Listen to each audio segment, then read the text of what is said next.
Bonjour à toutes et à tous, et bienvenue à cette nouvelle vidéo sur la succession des États, qui est une notion assez complexe au droit international, puisqu'elle traite des situations où un État est remplacé par un autre dans la responsabilité de relations internationales sur un territoire bien déterminé. C'est un phénomène qui survient dans des contextes assez variés, la décolonisation, la dissolution d'États, euh, la sécession, l'annexion, la fusion d'États. Et la complexité de la succession d'États réside dans les multiples enjeux qu'elle soulève. Continuité des traités, réattribution de la nationalité, succession aux biens et aux dettes, adhésion aux organisations internationales et responsabilité internationale pour les actes illicites. Alors, au cours de cette vidéo, nous allons explorer en détail ces principes-là, les théories, les défis pratiques qui entourent un petit peu la succession d'États en examinant les cadres juridiques existants, quelques exemples historiques marquants et les questions non résolues qui continuent de susciter des débats parmi les juristes et les praticiens du droit international. La question de la succession d'États en droit international traite de la manière dont les droits et les obligations juridiques sont transférés d'un État à un autre lorsqu'une modification de souveraineté intervient sur un territoire. Et l'évolution des entités politiques, notamment avec l'émergence de nouveaux États ou la disparition d'États anciens, a un impact direct et significatif sur le droit international. Et ces changements peuvent résulter de divers processus tels que l'indépendance, la fusion, la dissolution ou la sécession et nécessitent une adaptation des règles juridiques internationales pour maintenir la stabilité et la continuité dans les relations internationales. L'évolution des entités politiques au fil du temps reflète les dynamiques complexes du pouvoir, de l'identité nationale et des relations internationales. À mesure que les frontières changent et que les régimes politiques évoluent, le droit international doit répondre à ces transformations pour garantir que les transitions soient aussi fluides que possible, minimisant ainsi les perturbations. Par exemple, vous avez l'émergence de nouveaux États après la décolonisation ou la dissolution d'États fédéraux, comme l'Union soviétique ou encore la Yougoslavie, a soulevé des questions très importantes concernant la continuité des traités, la reconnaissance internationale et le transfert de la souveraineté. Et l'importance de l'incorporation de ces changements par le droit international ne peut être sous-estimée, puisque le droit international vise à fournir un cadre permettant de gérer ces transitions de manière ordonnée et prévisible, en évitant les conflits et en assurant la continuité des relations diplomatiques, économiques et juridiques. En d'autres termes, il s'agit de minimiser les perturbations et l'instabilité qui pourraient résulter de la succession d'États. Par exemple, lorsqu'un nouveau pays émerge, il est essentiel de déterminer rapidement si ce nouvel État hérite des traités et des obligations de son prédécesseur ou s'il commence avec une table rase. Et cette détermination peut avoir des implications profondes pour la communauté internationale, les accords commerciaux et les relations diplomatiques. Le contexte historique de la succession d'États, il a pris une ampleur particulière après la Seconde Guerre mondiale, en particulier la décolonisation massive des empires européens, a donné naissance à plus d'une centaine de nouveaux États indépendants, transformant profondément la carte politique mondiale. Et chaque indépendance a posé des défis uniques en termes de succession d'États. Comment ces nouvelles nations allaient-elles gérer les obligations et les droits hérités des puissances coloniales? De même, la fin de la guerre froide a vu la dissolution de grands États comme l'Union soviétique et la Yougoslavie, créant une myriade de nouveaux États qui devaient rapidement être intégrés dans la communauté internationale. Et la gestion de ces transitions a nécessité des ajustements juridiques complexes, souvent négociés au niveau international pour éviter les conflits. Alors, l'augmentation des nouvelles nations a eu des implications assez profondes sur la façon dont le droit international traite les successions des États. Et les questions de reconnaissance, de continuité de traités, transmission des dettes, propriété publique sont devenues très importantes pour garantir cette stabilité des relations internationales. Le cas de la Yougoslavie, il a engendré de nombreuses controverses sur la reconnaissance des nouveaux États, la répartition des biens publics, la gestion des dettes internationales, etc. Il y a la Convention de Vienne, les conventions de Vienne de 1978 et 1983 sur la succession d'États en matière de traités et de biens publics, bien qu'elles ne soient pas universellement adoptées, ont cherché à codifier certaines des pratiques les plus courantes dans ce domaine. Alors, la définition classique de la succession d'État, telle qu'établie par le droit international, se concentre sur le concept de remplacement d'un État par un autre dont la responsabilité des relations internationales d'un territoire. Et cela signifie qu'un nouvel État assume les responsabilités internationales qui incombaient précédemment à l'État prédécesseur concernant ce territoire. Et cette définition, bien qu'apparemment simple, dissimule une complexité inhérente liée aux divers scénarios dans lesquels une succession d'États peut se produire, allant de la dissolution d'États complexes comme l'Union soviétique à la cession territoriale suite à des traités de paix. La succession d'États doit être distinguée de la notion de succession en droit interne, alors que cette dernière concerne la transmission des biens, de droits et d'obligations entre individus suite à un décès. La succession d'États en droit international concerne des entités souveraines et l'impact de ce transfert sur les obligations internationales, les traités et les relations avec d'autres États. Car la succession d'État, contrairement à cette succession de droit interne, ne peut être régie par un ensemble de règles strictement codifiées, car elle implique des considérations politiques, économiques et sociales qui varient considérablement d'un cas à un autre. Une différence clé qui réside dans la nature des entités impliquées. Alors, en droit interne, la succession concerne généralement des personnes physiques ou morales, tandis qu'en droit international, elle implique des États souverains, chacun doté d'une personnalité juridique internationale. Et cette distinction est très importante puisque le droit international ne peut imposer les mêmes règles uniformes que celles appliquées en droit interne. Les principes de souveraineté et d'égalité des États exigent une approche plus flexible, souvent adaptée au cas par cas, pour répondre aux réalités spécifiques de chaque situation de succession.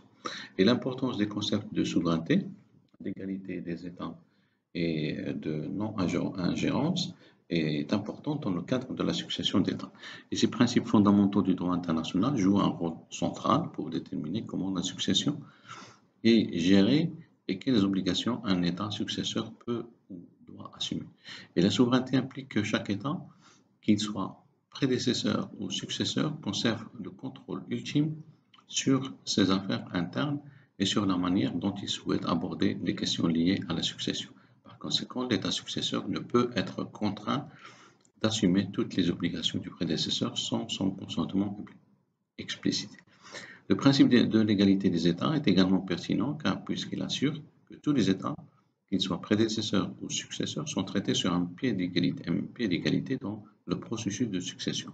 Et cela signifie qu'aucun État ne peut imposer ses conditions de manière unilatérale dans un contexte de succession et que les négociations et les accords doivent refléter un respect mutuel des droits et des obligations des parties concernées. Le principe de non-ingérence est tout aussi important, en particulier dans le cadre des transitions politiques sensibles. Et ce principe stipule qu'aucun État ne doit interférer dans les affaires internes d'un autre, y compris dans les décisions relatives à la succession d'État. Ainsi, bien sûr, bien que le droit international fournisse un cadre général pour guider la succession, chaque cas de succession est unique et doit être traité en respectant les particularités de la situation, les intérêts des États concernés et les aspirations des populations affectées. Et l'application de ces principes peut être observée dans divers scénarios historiques de succession, comme celui de l'Union soviétique, où la Fédération de Russie a été reconnue comme le successeur continuateur, assumant la plupart des droits et obligations de l'URSS, y compris le siège permanent au Conseil de sécurité des Nations Unies. Toutefois, d'autres républiques issues de la dissolution, comme l'Ukraine et la Biélorussie, ont adopté le principe de la table rase pour ne pas être automatiquement liés par les traités signés par l'URSS, illustrant ainsi l'application des principes de souveraineté de non-ingérence.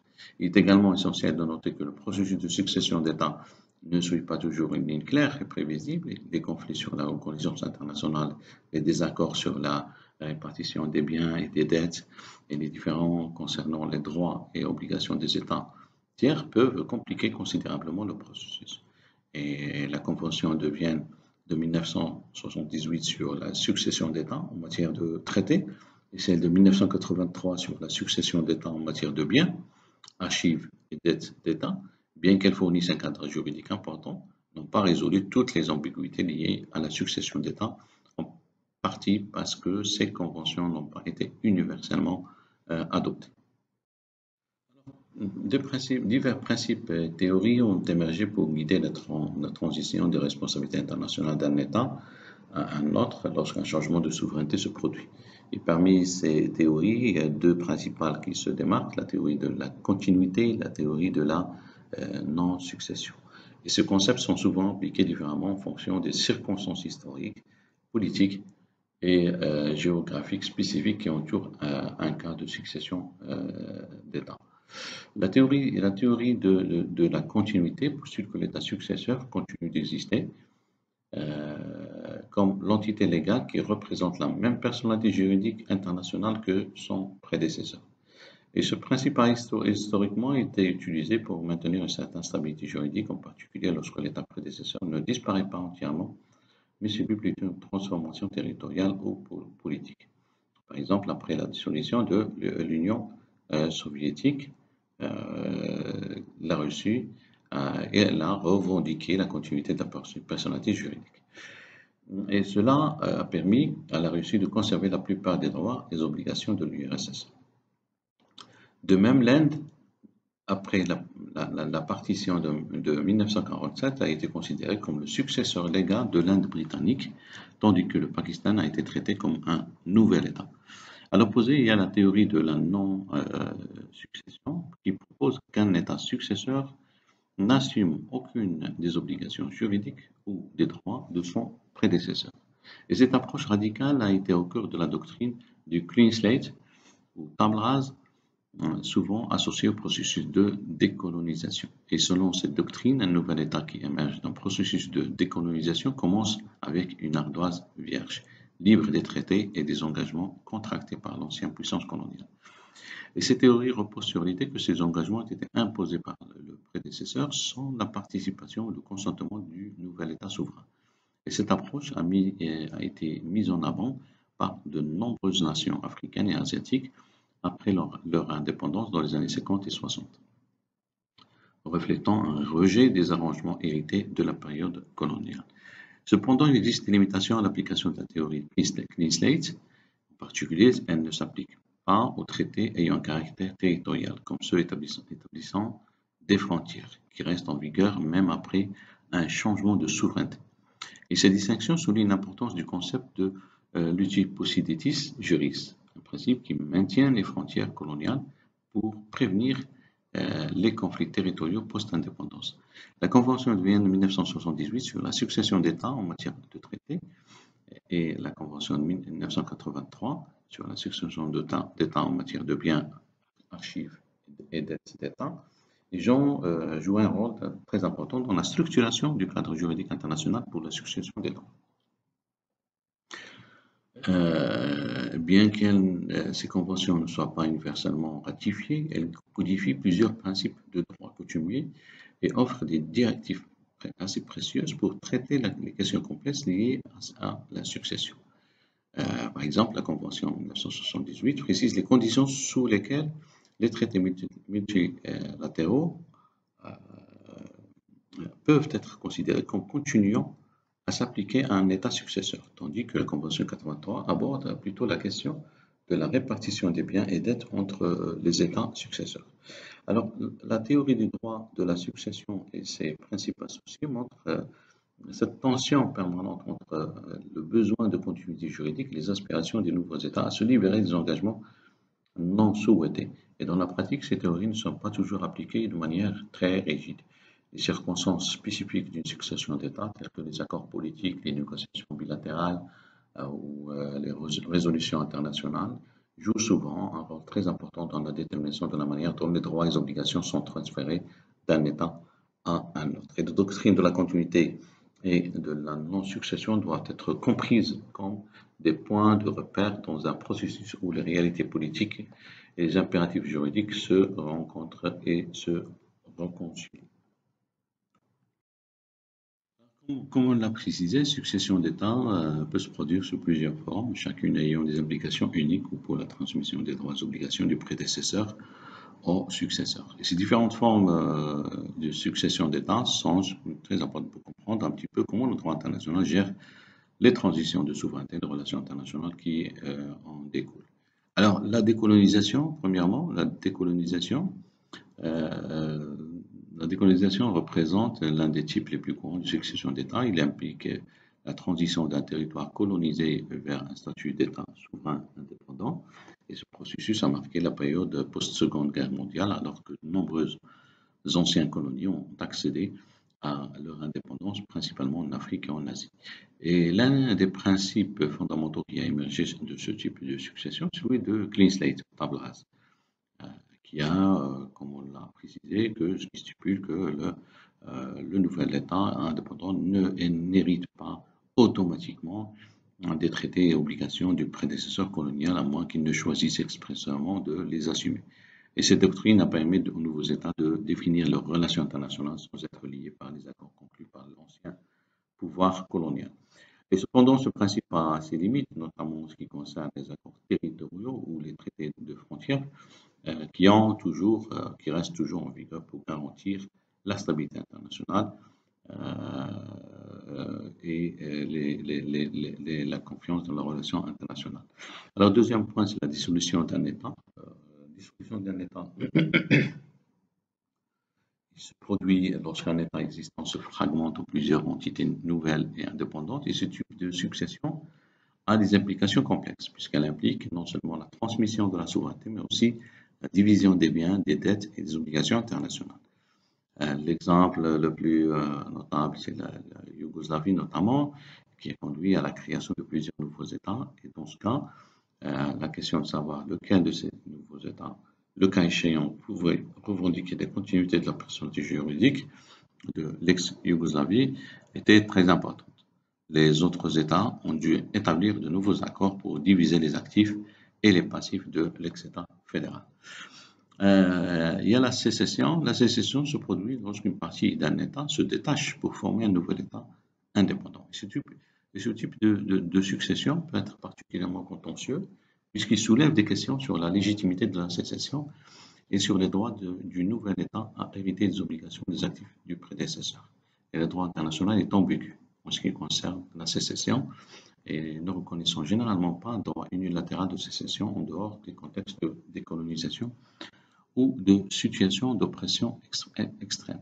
Un exemple de sécession est la formation du Soudan du Sud en 2011, où un accord international a permis de répartir les actifs et les passifs entre le Soudan et son nouvel État sécessionniste. Il y a l'annexion qui est un processus par lequel un État prend le contrôle d'un territoire appartenant à un autre État, généralement sans consentement. Et ce type de succession est souvent controversé et peut entraîner des conflits internationaux. Les annexions sont généralement rejetées par le droit international qui prend le respect de la souveraineté des États et l'intégrité territoriale. Et cependant, l'histoire moderne offre des exemples d'annexions reconnues, notamment l'unification de l'Allemagne en 1990 où l'annexion de l'Allemagne de l'Est par l'Allemagne de l'Ouest a été réalisée par consentement mutuel et avec l'accord de la communauté internationale. Et dans ce cas, l'Allemagne réunifiée a assumé les obligations internationales des deux États précédents. Il y a aussi la fusion. Une fusion, c'est un type de succession d'États où deux ou plusieurs États s'unissent pour former un nouvel État. Et ce processus implique la dissolution des entités préexistantes et la création d'une nouvelle entité souveraine. Un exemple historique est la fusion de la République arabe unie, 1958, qui a vu l'unification de l'Égypte et de la Syrie, bien que cette union ait été de courte durée. Et dans ce scénario, le nouvel État fusionné hérite généralement des obligations internationales des États constitutifs et les actifs et passifs sont fusionnés sous la juridiction du nouvel État. La reconnaissance internationale joue un rôle clé dans la validation de cette succession. Alors, il est important aussi de distinguer la succession d'État de la succession de gouvernement. La succession de gouvernement fait référence à un changement par l'autorité un changement dans l'autorité politique à l'intérieur d'un État existant, sans affecter son statut juridique international ou ses applications. Et la succession d'États implique un changement fondamental de la souveraineté sur un territoire. Par exemple, un coup d'État. Un coup d'État ou une révolution peut entraîner un changement de gouvernement. Mais tant que l'État continue d'exister sous sa forme légale, il reste responsable, il reste responsable des obligations internationales. Et c'est la situation qui a prévalu après la Révolution française, où la France, malgré un changement de régime, a maintenu ses engagements internationaux. Chaque type de succession d'États représente un certain nombre de défis pour le droit international. Et la manière dont les droits et obligations sont transmis, maintenus ou annulés dépend fortement du contexte spécifique et des accords internationaux qui entourent la transition de souveraineté. La succession d'États pose aussi d'importantes questions sur la continuité ou la cessation des traités qui étaient en vigueur sous le prédécesseur. Et cette question importante pour le maintien de la stabilité juridique et des relations internationales euh, apparaît lorsque survient un changement de souveraineté. Alors, l'un des problèmes les plus délicats liés à la succession d'États concerne la détermination de la continuité et ou la cessation des traités existants. Et la règle générale en droit international stipule que la succession d'États entraîne la continuité des traités, sauf si des accords spécifiques prévoient autrement ou si la nature du traité rend impossible cette continuité. Et cette règle, cependant, varie selon le type de traité. La distinction entre traités territoriaux, politiques et multilatéraux est très importante et sont essentiels pour comprendre comment la succession est appliquée. Par exemple, les traités territoriaux qui définissent les frontières ou régissent l'utilisation d'un territoire spécifique tendent à survivre à la succession d'États, puisqu'ils sont étroitement liés à la stabilité et à la sécurité internationale. En revanche, d'autres traités politiques, tels que les alliances militaires, sont plus susceptibles de cesser avec la succession, car ils sont souvent étroitement associés au régime ou à l'orientation politique du prédécesseur. Les traités territoriaux sont généralement des accords qui définissent les frontières ou créent des régimes spéciaux liés à l'utilisation des terres, de ressources ou d'infrastructures spécifiques. Et ces traités sont essentiels pour la stabilité internationale, puisque la modification des frontières ou la remise en cause des régimes territoriaux existants pourrait entraîner un certain nombre de conflits. Et en conséquence, le principe en droit international est que les traités territoriaux survivent à la succession d'États. Et ce principe est resté ancré dans la jurisprudence internationale et soutenu par les pratiques des États.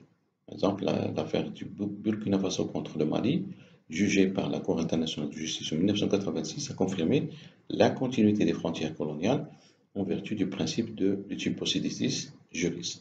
De même, vous avez l'affaire de Libye contre le Tchad, 1994, où la Cour a statué que la frontière établie par traité est restée en vigueur malgré la succession d'États.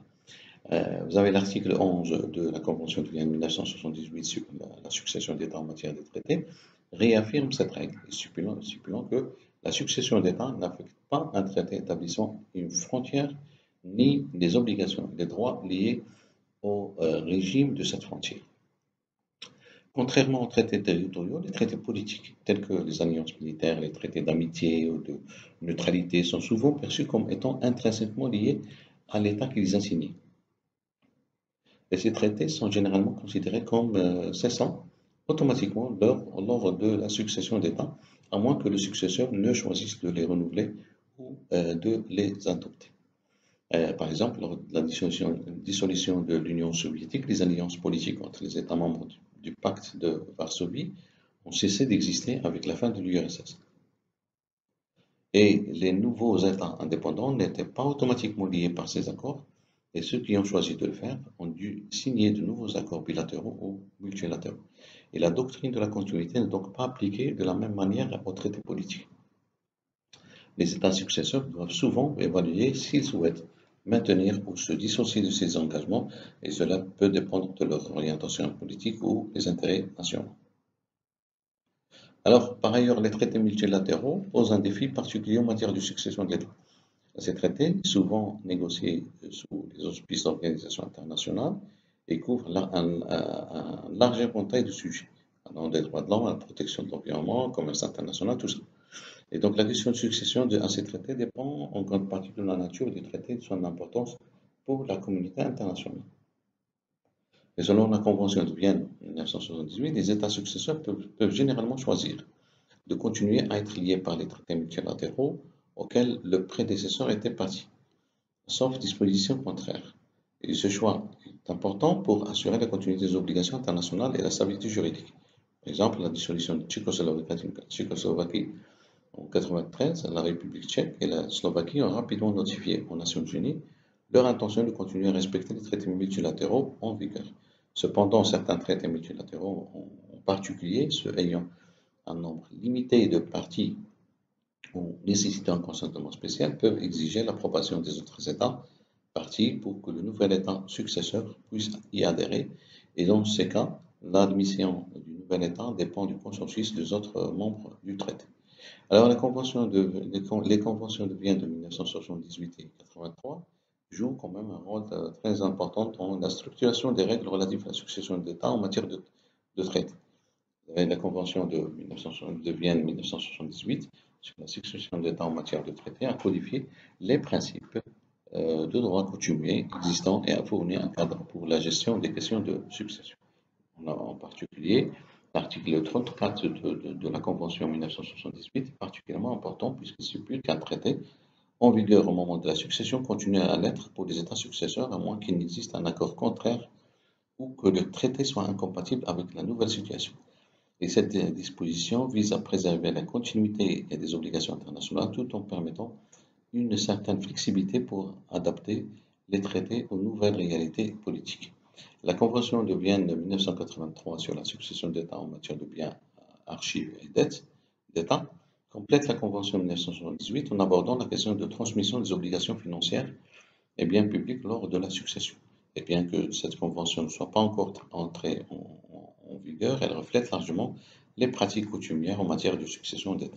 Donc ces conventions fournissent des directives précieuses pour les États confrontés à des situations de succession, mais leur application reste souvent dépendante du contexte spécifique des accords bilatéraux ou multilatéraux conclus entre les parties concernées. Exemples de la dissolution de la Yougoslavie, de l'unification de l'Allemagne, de la décolonisation en Afrique et en Asie, ils offrent un petit peu une perspective sur la diversité des situations où la succession d'États se produit, ainsi que sur les différentes réponses de la communauté internationale. Alors tout d'abord, vous avez le cas de la Yougoslavie, la dissolution de la Yougoslavie en 1990 est l'un des exemples les plus marquants de succession d'États dans l'histoire contemporaine et l'effondrement de la République fédérale socialiste de Yougoslavie a conduit à la création de plusieurs États indépendants, la Slovénie, Croatie, la Bosnie-Herzégovine et la Macédonie du Nord, et plus tard la Serbie et Monténégro, qui se divisa ensuite en deux États distincts. La complexité de la dissolution yougoslave réside dans les revendications concurrentes sur la continuité de l'État et la gestion des biens, des dettes et des obligations internationales. Alors que la Serbie tentait de se positionner comme l'État continuateur, la communauté internationale, par l'intermédiaire de la conférence de paix pour la Yougoslavie et de la commission d'arbitrage Badinter, a reconnu la création de nouveaux États indépendants. La commission Badinter a statué que la Yougoslavie avait cessé d'exister en tant qu'entité souveraine et que les nouvelles républiques étaient des États successeurs, ce qui a influencé la répartition des actifs, des dettes et des responsabilités internationales. Et l'un des défis principaux était la question de succession aux traités internationaux, ainsi que la reconnaissance des frontières. Par exemple, la différence sur la succession au siège de la Yougoslavie aux Nations Unies illustre les tensions autour de la question de la continuité et de la reconnaissance internationale. Vous avez aussi l'exemple de l'unification de l'Allemagne en 1990 après la chute du mur de Berlin. C'est un exemple emblématique d'absorption d'un État par un autre. Et dans ce cas, la République fédérale d'Allemagne a absorbé la République démocratique allemande en vertu du traité d'unification signé le 31 août 1990. Et contrairement à une dissolution ou à une décolonisation, ce processus n'a pas créé de nouvel État, mais a élargi la souveraineté de la RFA pour inclure le territoire de la RDA. Et du point de vue du droit international, l'Allemagne réunifiée a été considérée comme la continuation de la RFA avec la même personnalité juridique, les mêmes obligations internationales et les mêmes traités. Et cette approche de la succession reflète la volonté de maintenir la stabilité internationale tout en intégrant pacifiquement un territoire anciennement divisé. Et le traité d'unification a prévu l'intégration progressive des systèmes juridiques et économiques ainsi que la répartition des dettes de la RDA. Et l'un des aspects les plus délicats de cette unification concernait les droits de propriété et les dettes. La RFA a assumé la plupart des obligations financières de la RDA, y compris les dettes envers les créanciers étrangers. Et le traité prévoyait également des mesures spécifiques pour résoudre les différends concernant la propriété privée et les actifs publics dans les nouveaux Länder. En parallèle, vous avez la décolonisation, la vague de décolonisation après la Seconde Guerre mondiale, en particulier en Afrique et en Asie, qui a conduit à la création de nombreux États nouveaux. Et ces États ont souvent adopté la doctrine Clean Slate, selon laquelle ils n'étaient pas automatiquement liés par les traités signés par les anciennes puissances coloniales, sauf en ce qui concerne les frontières héritées du colonisateur. Et en Afrique, par exemple, les frontières des États nouvellement indépendants étaient largement basées sur les divisions administratives coloniales, un principe connu sous le nom de Lutu Possidetis Juris. Ce principe a été réaffirmé par l'Organisation de l'Unité africaine en 1964 et a permis d'éviter des conflits frontaliers massifs malgré la nature artificielle de nombreuses frontières coloniales. Et cependant, bien sûr, la question de la succession traitée était un peu plus complexe. Beaucoup d'États nouvellement indépendants ont refusé d'être automatiquement liés par les traités conclus par les puissances coloniales. Au lieu de cela, ils ont souvent opté pour une révision ou une renégociation des traités qui restaient pertinents pour leurs intérêts nationaux.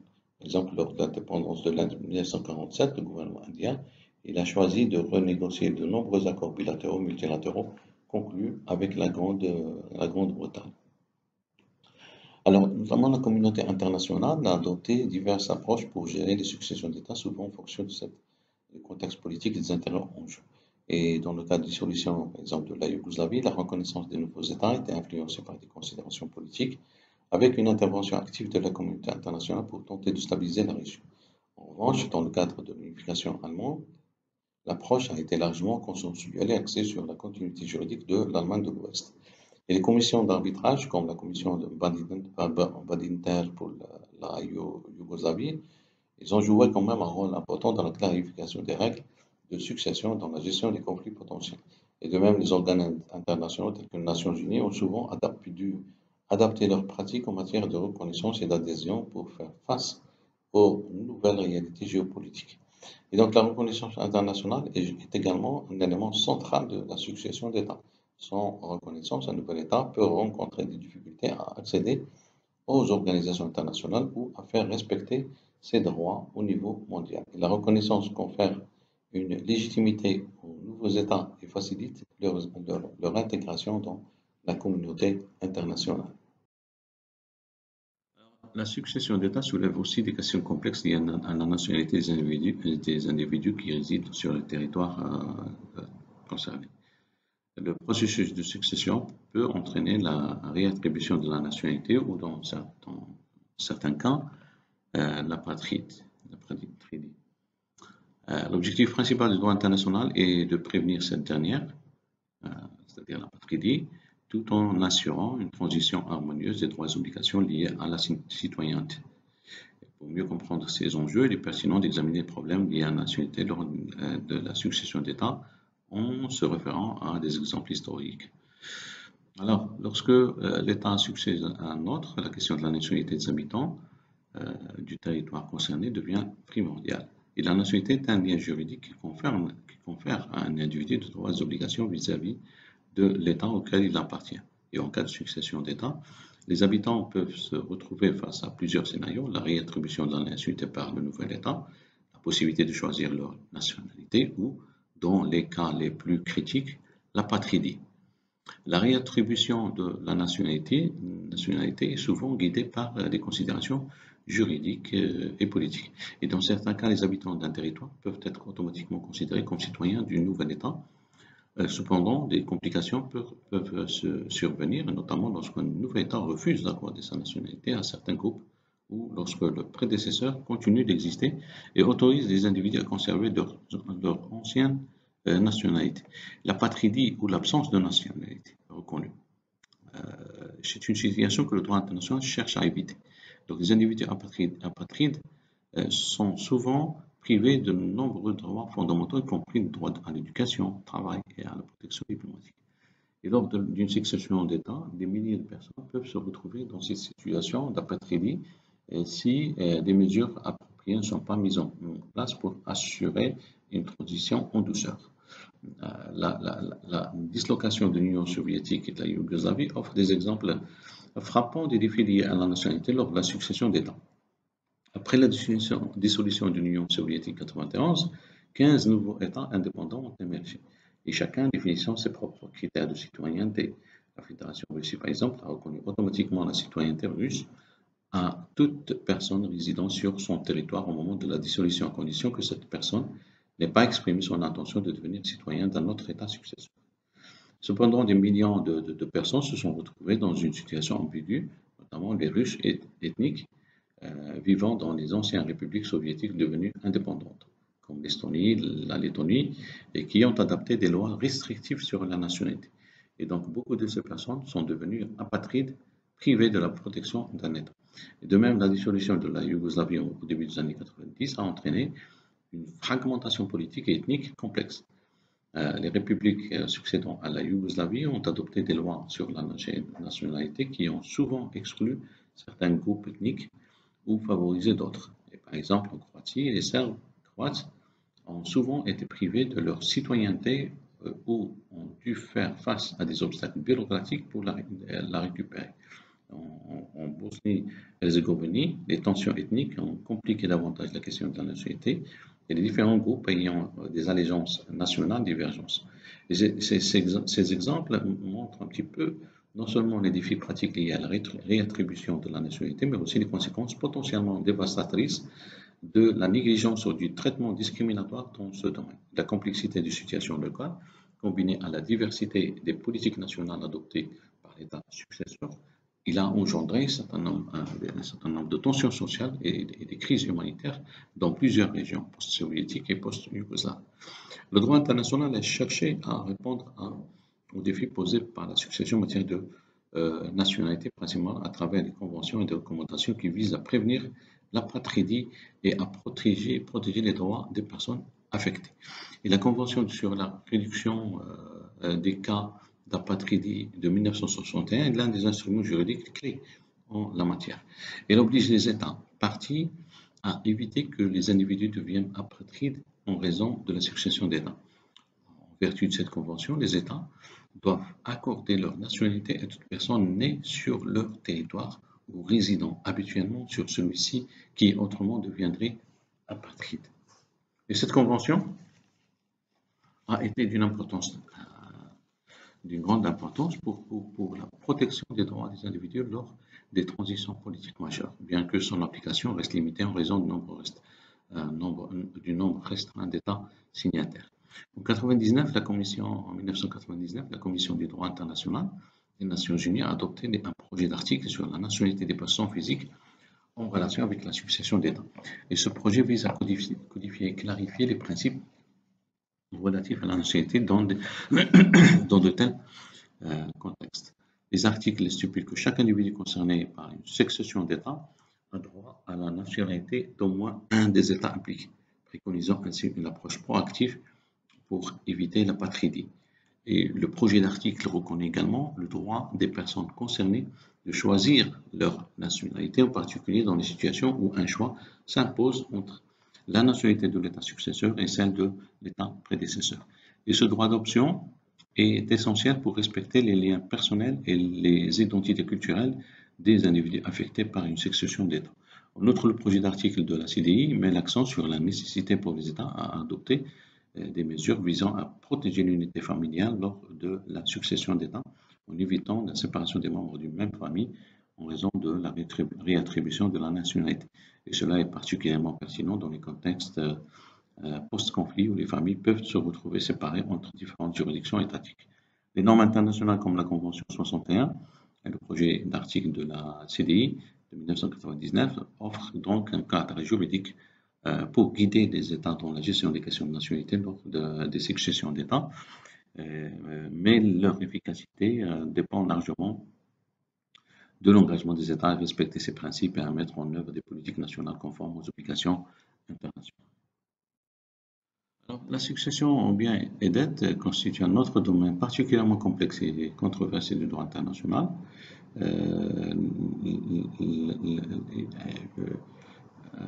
Ça dépend donc comment, déjà, lorsqu'un État succède à un autre, une question très importante va se poser, comment les biens publics et les dettes de l'État prédécesseur sont-ils distribués entre les États successeurs? Et la réponse à cette question dépend d'un ensemble de facteurs, y compris la nature du bien, ce qui est meuble ou immeuble, le type de succession, dissolution, sécession, etc., ainsi que les accords bilatéraux ou multilatéraux conclus entre les parties concernées.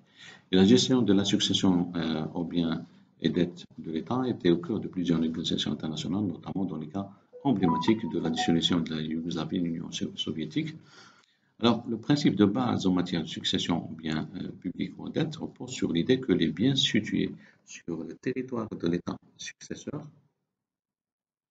deviennent la propriété de cet État, tandis que les dettes sont généralement réparties de manière équitable en fonction de divers critères tels que la population, le territoire ou les accords spécifiques entre les parties. Cependant, ces principes peuvent varier en fonction du type de succession. Et pour les biens immeubles, la règle est souvent simple. Les biens publics situés sur le territoire d'un État successeur sont transférés à cet État.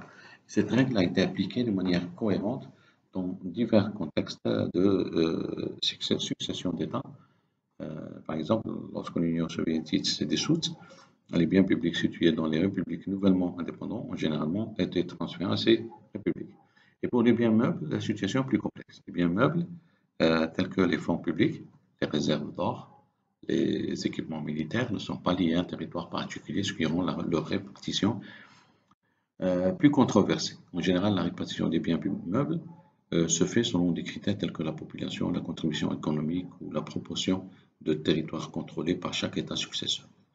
Cependant, ces critères ne sont pas toujours appliqués de manière uniforme, ce qui entraîne des différences prolongées entre les États successeurs. Et en ce qui concerne les dettes d'État, la pratique internationale a varié.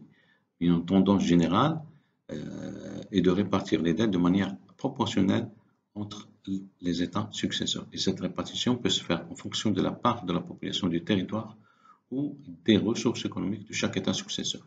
Et toutefois, dans certaines situations, l'État successeur peut refuser de reconnaître les dettes contractées par l'État prédécesseur, notamment lorsqu'il considère que ces dettes ont été contractées de manière illégitime ou injuste. Et les controverses concernant la succession des biens, aux biens et dettes d'État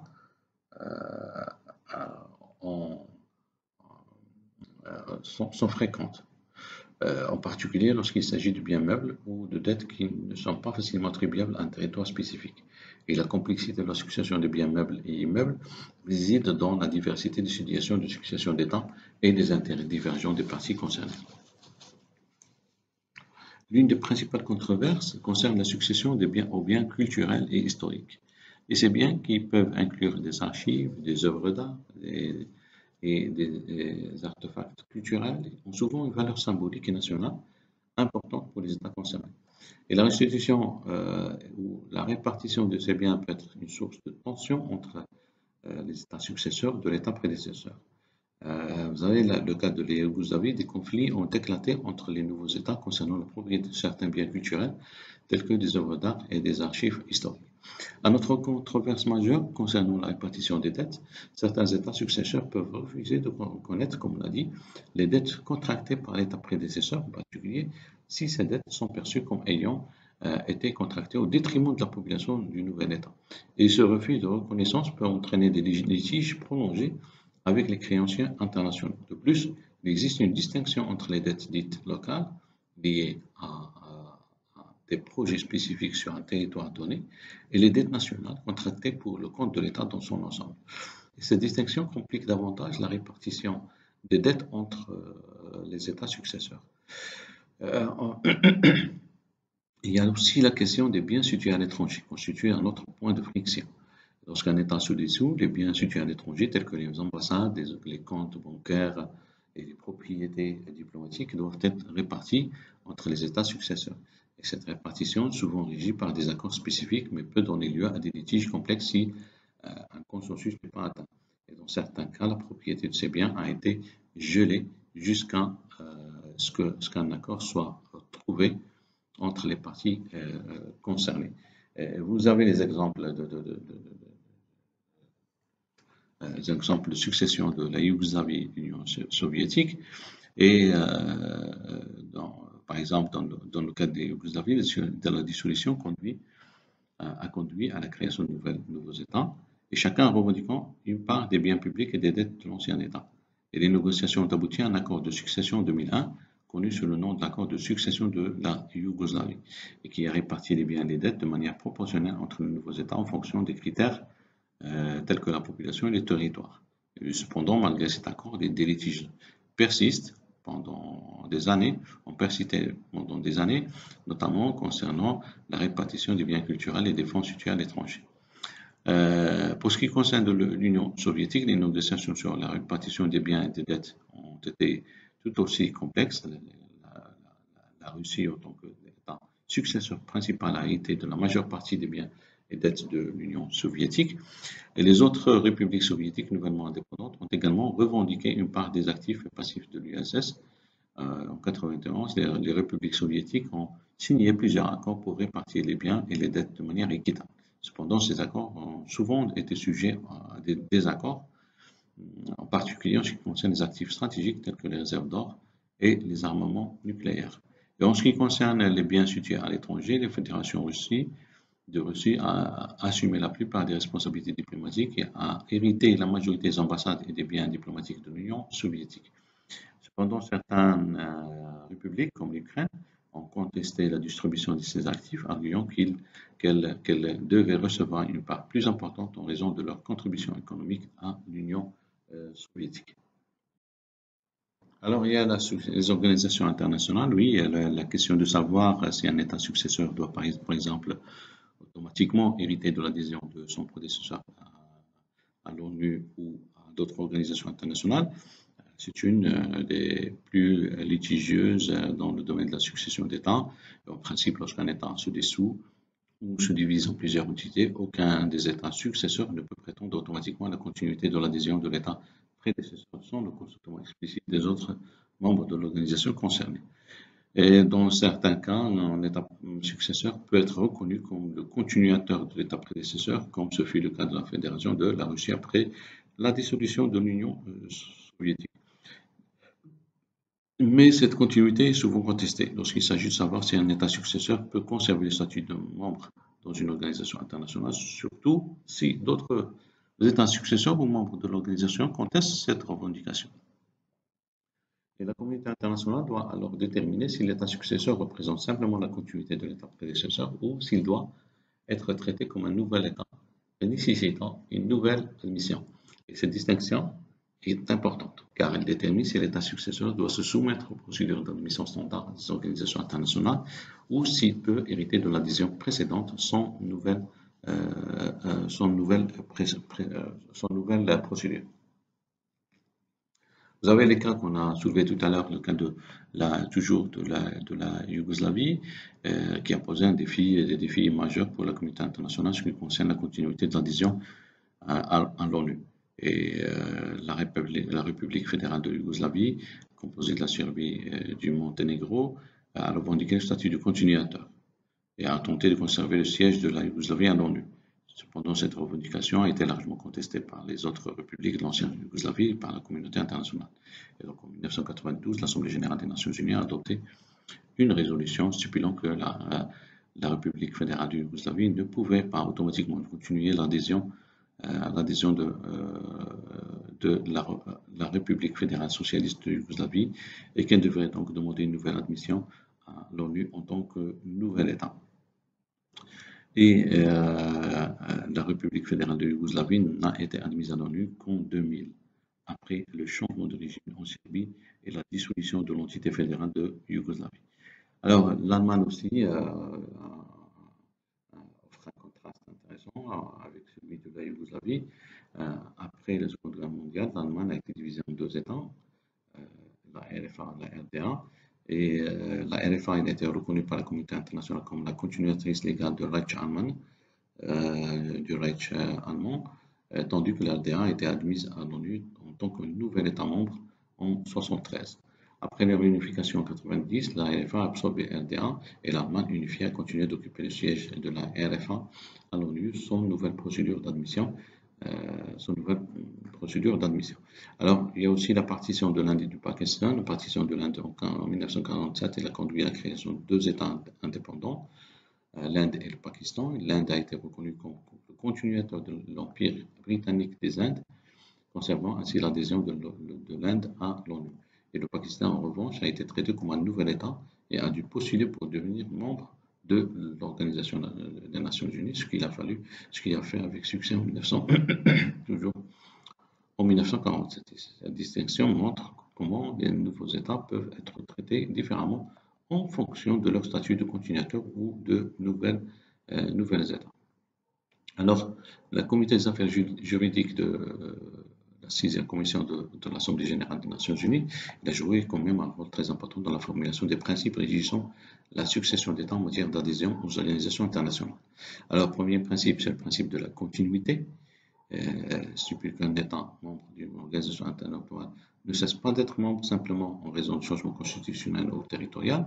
Il y a aussi le principe de l'extinction. Lorsqu'un État disparaît en tant qu'entité légale internationale, ses droits et obligations dans les organisations internationales ne sont pas automatiquement transférés aux États successeurs.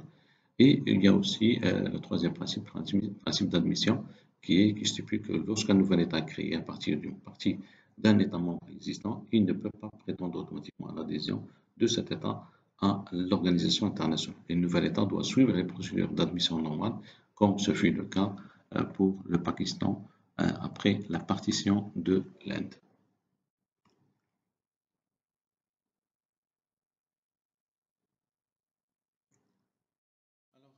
La succession d'États n'affecte pas uniquement les relations internationales et les obligations publiques, elle a aussi un impact significatif sur le droit privé, y compris les droits acquis des individus, les protections accordées aux étrangers, ainsi que les droits de propriété et de réclamation. Lorsque la souveraineté sur un territoire change, une question, c'est de savoir comment les droits privés acquis sous l'ancien régime seront traités par le nouveau régime. Et les droits privés incluent les droits de propriété, les droits contractuels, les droits des créanciers et d'autres intérêts économiques des individus et des entreprises. Et dans le contexte de succession d'États, ces droits peuvent être menacés ou redéfinis soulevant des problèmes complexes en matière de justice et de continuité juridique. Le principe général du droit international veut que la succession d'États ne doive pas affecter les droits acquis par les individus sous le régime du prédécesseur, et cela signifie que les droits de propriété, les contrats et d'autres obligations juridiques conclues sous le président souverain devraient être respectés par le nouvel État successeur. Alors, le changement de souveraineté sur un territoire, il entraîne inévitablement des répercussions sur les droits de propriété des individus, sur leurs réclamations. Et la succession d'États peut entraîner l'annulation, la révision, la négociation de ces contrats, des baux, des titres de propriété établis sous le régime précédent. Les propriétaires français, par exemple, peuvent avoir leur titre de propriété contesté ou révoqué par le nouvel État, et cela peut entraîner des conflits de propriété ou des litiges prolongés, surtout si le nouvel État applique de nouvelles législations foncières ou procède à des nationalisations. Le droit international reconnaît que les droits de propriété acquis doivent en principe être respectés par l'État successeur. Cependant, la réalité est plus complexe, en particulier dans le cas où l'État successeur adopte une politique économique ou sociale différente de celle de l'État prédécesseur. Dans le contexte, par exemple, de la décolonisation, de nombreux nouveaux États indépendants ont procédé à des réformes foncières qui ont affecté les droits de propriété des colons européens ou des entreprises étrangères. Et ces réformes, bien que légitimes du point de vue de la souveraineté nationale, ont souvent entraîné des expropriations sans compensation ou des conflits juridiques internationaux.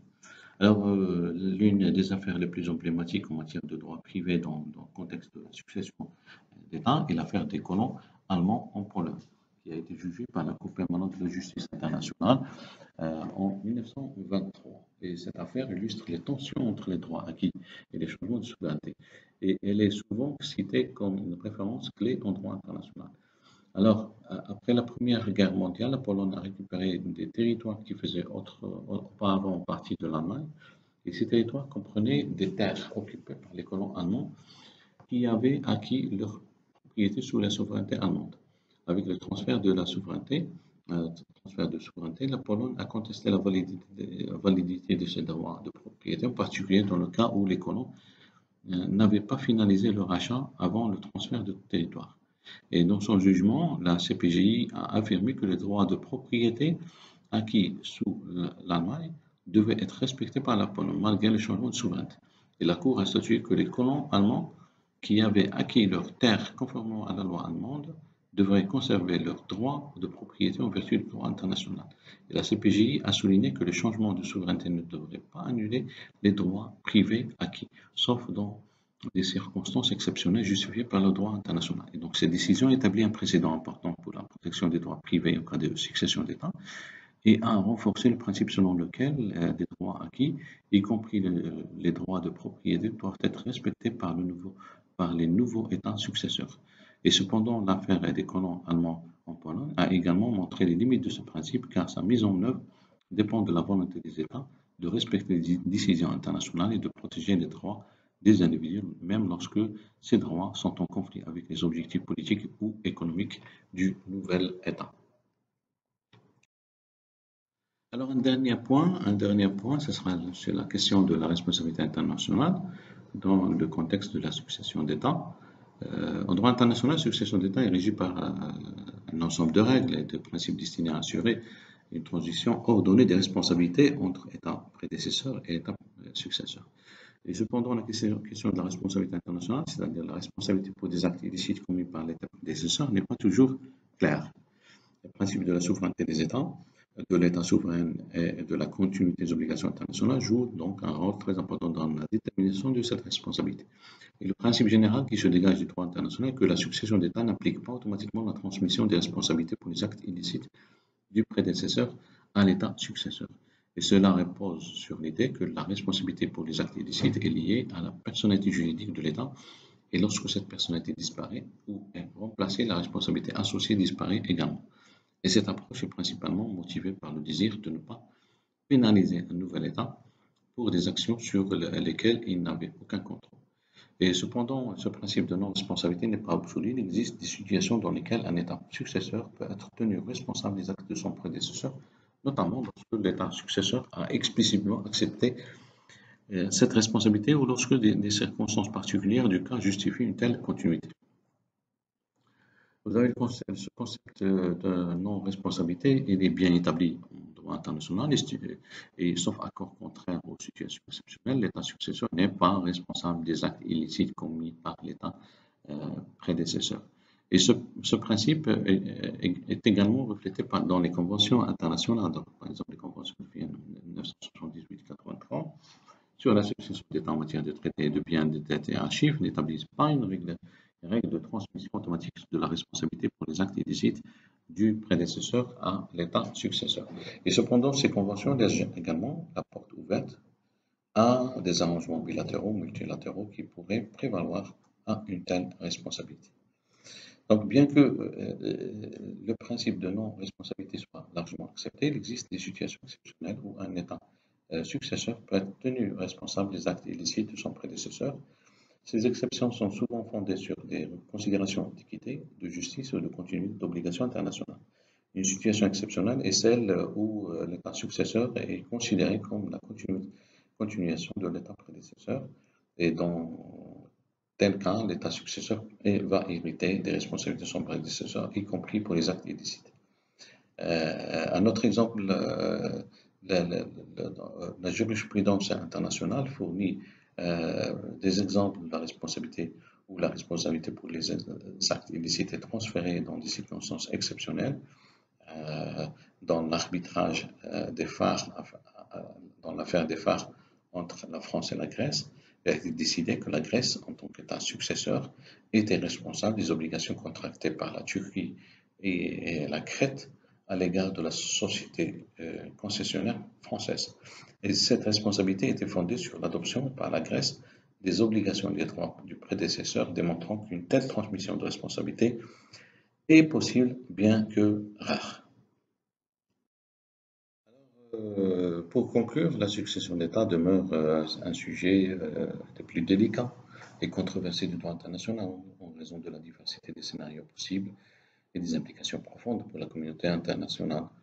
Les règles régissant la succession d'État cherchent un petit peu à équilibrer la stabilité internationale avec les réalités politiques et historiques du changement de souveraineté.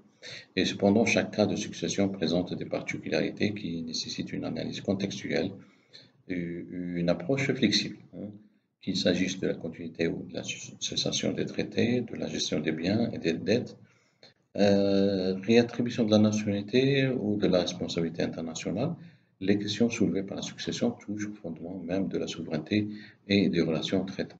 Et à travers les conventions de Vienne notamment, la jurisprudence aussi internationale et les pratiques d'État, il est clair que la succession est à la fois un défi juridique et un reflet des dynamiques politiques mondiales. Donc, en conclusion, la succession d'État illustre la capacité du droit international à s'adapter aux transformations du monde tout en cherchant un petit peu à préserver la paix et la stabilité et la justice. Je vous remercie euh, pris, euh, d'avoir pris le soin de regarder cette vidéo et plusieurs de vous trouver dans d'autres explorations dans ce domaine fascinant des relations internationales et du droit international. Merci et à bientôt.